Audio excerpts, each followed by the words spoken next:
नमस्कार, knockingnews.com में आपका स्वागत है। मैं हूं गिरिजेश वशिष्ठ। आज बात करेंगे एक सज्जन की। वैसे तो मैं जो बातें करता हूं और मेरा जो विचार है, मेरी जो विचारधारा है, उसके हिसाब से मुझे लगता है कि एक अरबपति, उद्योगपति कभी सज्जन हो नहीं सकता। पूंजीपति तो सज्जन हो ही नहीं सकता। लेकिन नाम उनका सज्जन है, सज्जन, तो फिर उनके बारे में सज्जन बोलना ही पड़ेगा। सज्जन जिंदल। सज्जन जिंदल पूरी दुनिया से कहते घूम रहे हैं कि उन्होंने रेप नहीं किया, लेकिन एक लड़की ने आरोप लगाया है और उसने ये कहा है कि जिंदल साहब ने पहले उनसे मुलाकात आईपीएल के वीआईपी बॉक्स में हुई। उसके बाद उन्होंने उसको होटल के कमरे में बुलाया और कंपनी का जो पेंट हाउस है वहाँ पर सज्जन जिंदल साहब ने उस लड़की के साथ रेप किया। ये खबर आपने देख ली होगी। 30 साल की लड़की है और जेएसडब्ल्यू ग्रुप के चेयरमैन पर बाकायदा उसने एफआईआर कराई है और बांद्रा कुर्ला कॉम्प्लेक्स में थाने में एफआईआर रजिस्टर भी हो गई है। इतने बड़े आदमी के खिलाफ एक लड़की की एफआईआर इस देश में रजिस्टर हो जाए तो ये काम भी आसानी से नहीं होता है। आज हम बात करेंगे, पत्रकार बहुत शक्की होते हैं, मैं महाशक्की हूं, और एक महाशक्की पत्रकार के शक के दायरे में इस मामले में क्या क्या आ रहा है ये बताने की कोशिश करूंगा। समझने की कोशिश करूंगा कि इसमें कौन कौन से बड़े बड़े नाम आ रहे हैं और वो लोग सत्ता से कितने नज़दीक हैं। कहीं सज्जन को दुर्जन घोषित करने के पीछे उन बड़े नामों का हाथ तो नहीं है। कहीं मत जाइए, चैनल को सब्सक्राइब कर लीजिए। मैं अभी हाजिर होता हूं।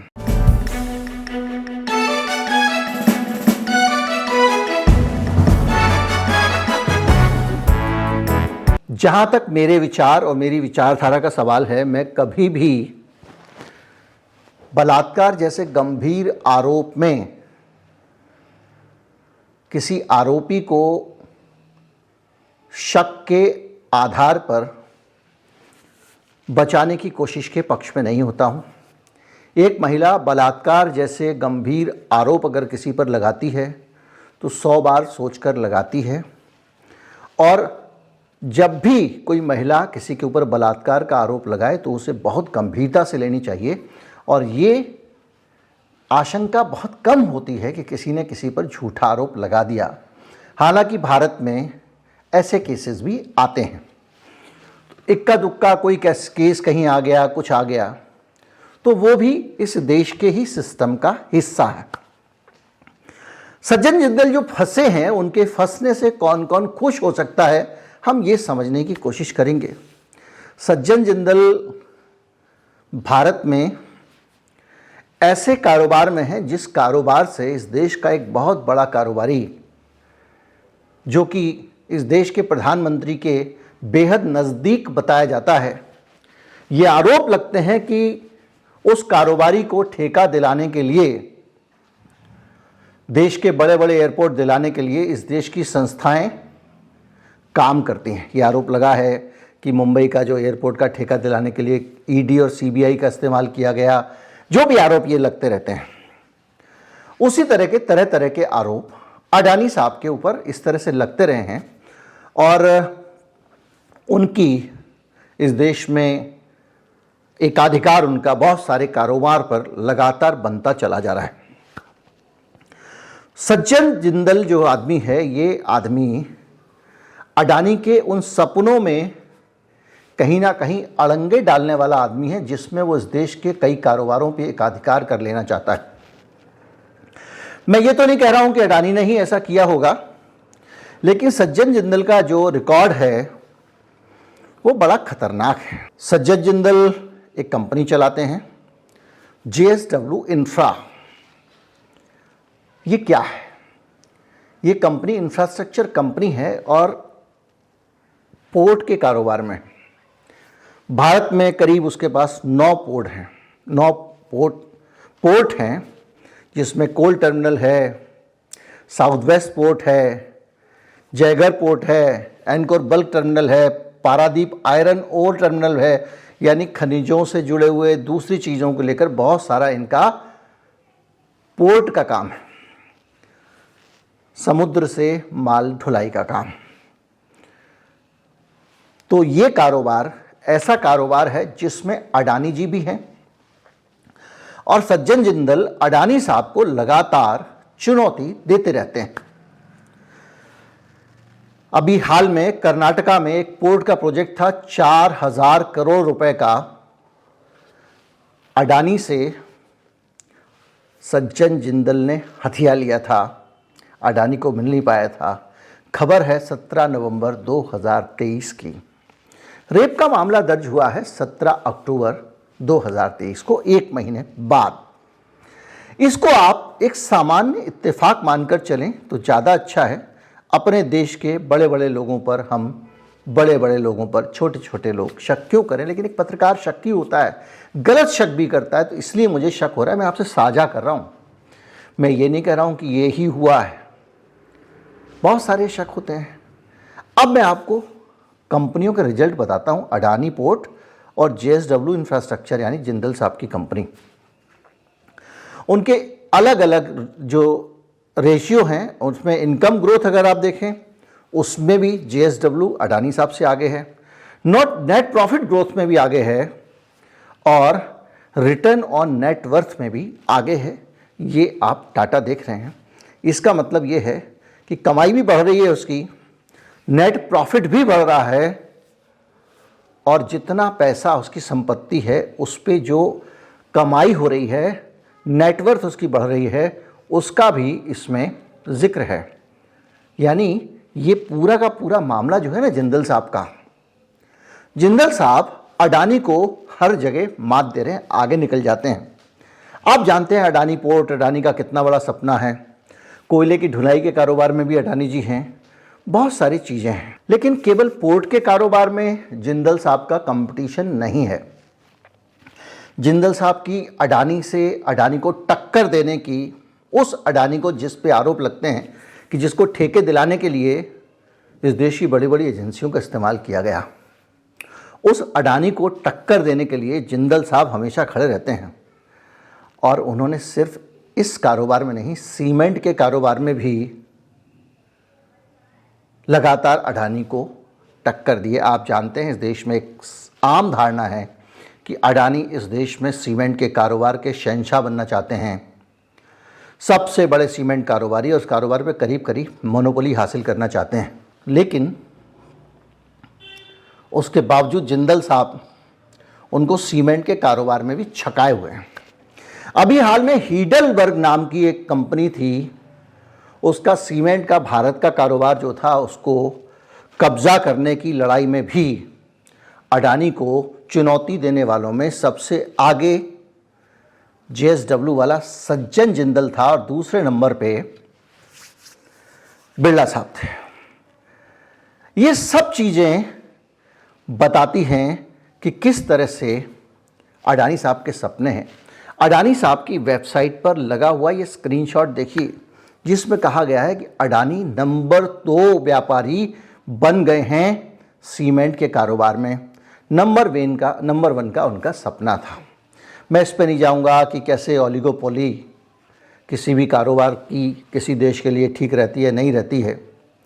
लेकिन एक बात पक्की है कि सज्जन जिंदल उनके साथ हर जगह जूझ रहे हैं, हर जगह लड़ रहे हैं, हर कारोबार में उनका मुकाबला कर रहे हैं। सीमेंट कंपनी को लेकर के दोनों का एकदम आमने सामने का मामला है। अब आप सोचिए, एक पोर्ट का ठेका लेना हो साउथ का, कर्नाटक का, और अडानी टापते रह जाएं और सज्जन जिंदल लेके चले जाएं, बुरा तो लगता है।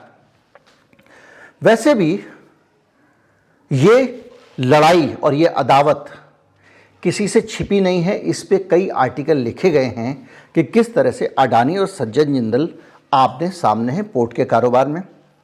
पोर्ट के कारोबार मैंने आपको बताया, इसके अलावा मैंने आपको बताया कि दोनों सीमेंट के कारोबार में भी एक दूसरे को चुनौती दे रहे हैं।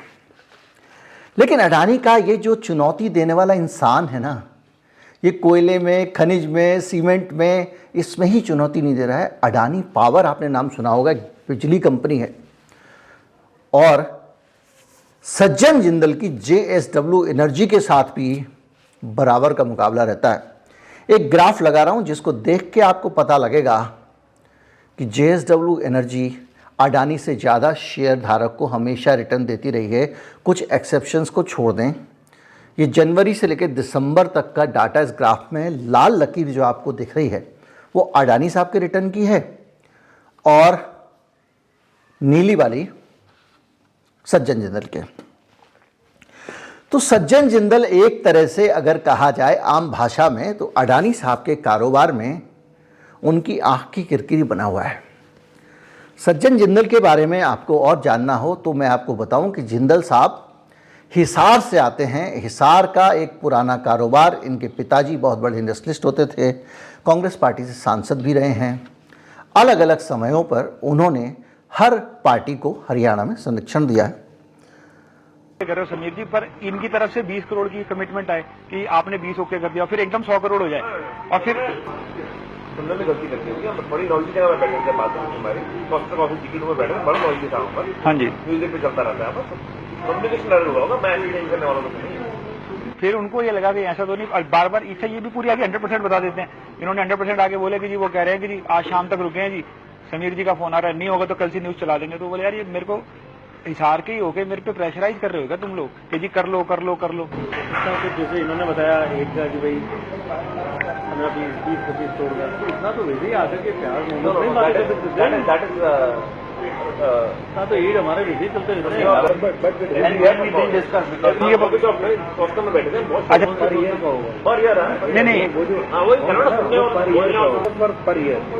चलो अब उसको छोड़ के भाई आगे कैसे इसमें मारू जी, समीर जी, अब इसमें आगे कैसे बढ़ना है।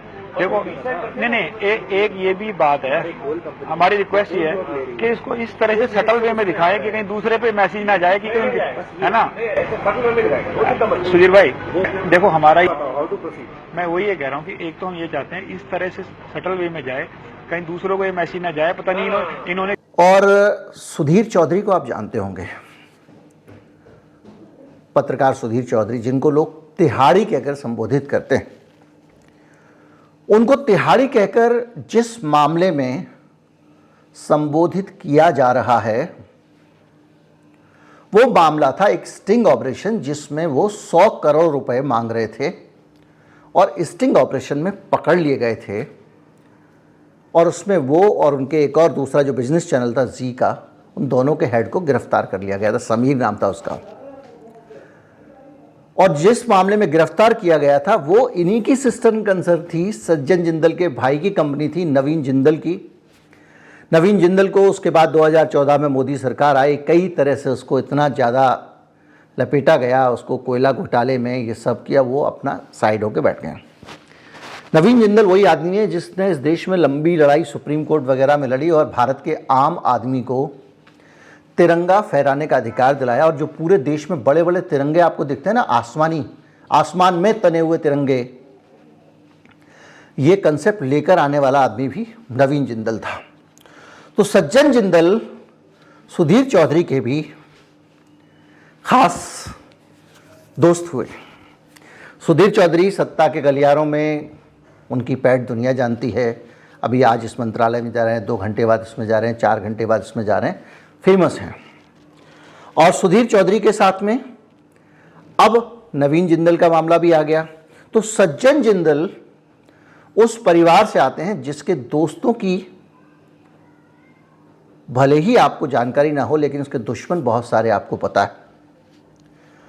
और उन्हीं में से एक हैं, ये जो मामला आया है तो उसमें मामला निकल के आ रहा है कि इनकी अभी हाल के समय में 1 साल के अंदर जो मैं खबरें लगा रहा हूँ उनकी तारीखें पढ़ते रहिएगा। एक तरीका ये होता है तारीख पढ़ने का कि आप उसको पॉज करके पढ़ लें, और एक तरीका ये भी होता है कि आप स्क्रीनशॉट ले लें और बड़ा करके पढ़ लें। तो इस 1 साल के अंदर अडानी साहब का चाहे एनर्जी का कारोबार हो, चाहे उनका सीमेंट का कारोबार हो, चाहे उनका पोर्ट का कारोबार हो, हर जगह सज्जन जिंदल ने उनको सिर्फ चुनौती नहीं दी, पछाड़ा है। यहाँ तक कि उनके जो बड़े बड़े अधिग्रहण के सपने हैं उनमें भी अड़ गया, हीडलबर्ग वाले में भी अड़ गया। एक शक्की पत्रकार को कभी कभी लगता है कि कहीं ऐसा तो नहीं कि सज्जन जिंदल को इस बार ईडी सीबीआई छोड़ के मुंबई पुलिस के फेर में फांसा गया हो। इतना बड़ा उद्योगपति, आजीवन कारावास तक की सज़ा हो सकती है बलात्कार के मामले में। अटक जाएगा तो कई जगह पर समझौता कर लेगा। अभी तक कई समझौते किए जा चुके होंगे। पूरे मैनेजमेंट के जो लोग हैं, बड़े बड़े अधिकारी हैं, वो पूरी तरह से सक्रिय होंगे। कोई मंत्रियों को फ़ोन कर रहा होगा, कोई किसी को फ़ोन कर रहा होगा, कोई नेता को कहेगा हमने आपको उतना चंदा दिया था, प्लीज़ मदद करिए। कुछ भ्रष्टाचारियों को पैसे दिए जा रहे होंगे, कुछ दलालियों को पैसे दिए जा रहे होंगे, दलालों को। ये सब प्रक्रिया चल रही होगी। उसके बावजूद मामला खड़ा हुआ है। तो ऐसे बहुत सारे हालात हैं, ऐसे बहुत सारे सर्कमस्टांसेस हैं जो इस तरफ इशारा करते हैं कि भैया सज्जन जिंदल सचमुच अपने बुरे कर्मों के कारण फंसा है, या ये हनी ट्रैप का मामला है। हनी ट्रैप शब्द आपने बहुत सुने होंगे। अब हो रही है जांच। भगवान करे निष्पक्ष जांच हो, ताकि हमको पता लग सके कि सचमुच कहानी क्या है।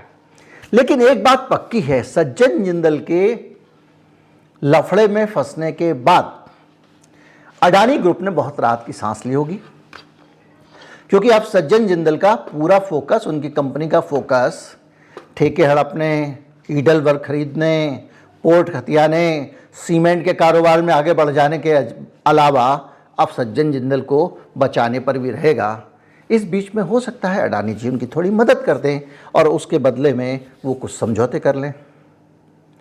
लेकिन जो भी है, सज्जन जिंदल का फंसना एक सीधा सीधा मामला दिखता नहीं है।